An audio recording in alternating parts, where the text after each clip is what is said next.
Kapamilya, may life insurance ka na ba? What do you do when a life insurance agent talk to you? Umiiwas ka ba o hinaharap mo siya? Aminin! Your reaction depends on your information. May kilala ka bang may car insurance pero walang life insurance? Bakit kapag car insurance ang pinag-uusapan, hindi na pinag-iisipan?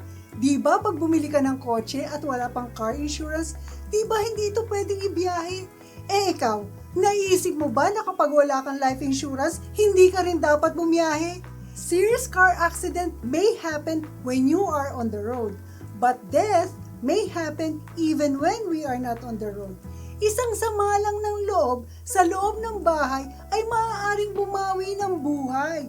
Kung may car protection, bakit hindi kumuha ng life protection? Mahalaga na may insurance ang kotse, di ba? Pero hindi ba't mas mahalaga ang insurance ng buhay mo? Don't wait until it's too late. Alamin ang benepisyo at sigurado ang mga mahal mo matutuwa sa iyo. Ano ba ang mga to? Number 1, financial security for loved ones. Your life insurance ensures that your beneficiaries receive a death benefit.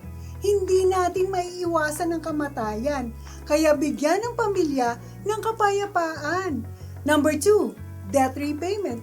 Ang tulong ang ipasa mo, huwag ang utang mo.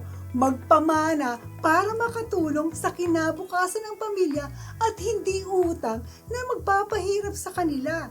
Your life insurance can also be used to pay off outstanding debts. Kapag wala ka na, paano na?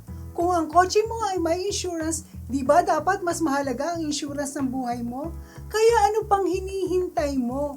Call or text me at 323-244-9784 at tutulungan kita para matulungan mo din ang iba. Ito po si Gina Christie. Until next time!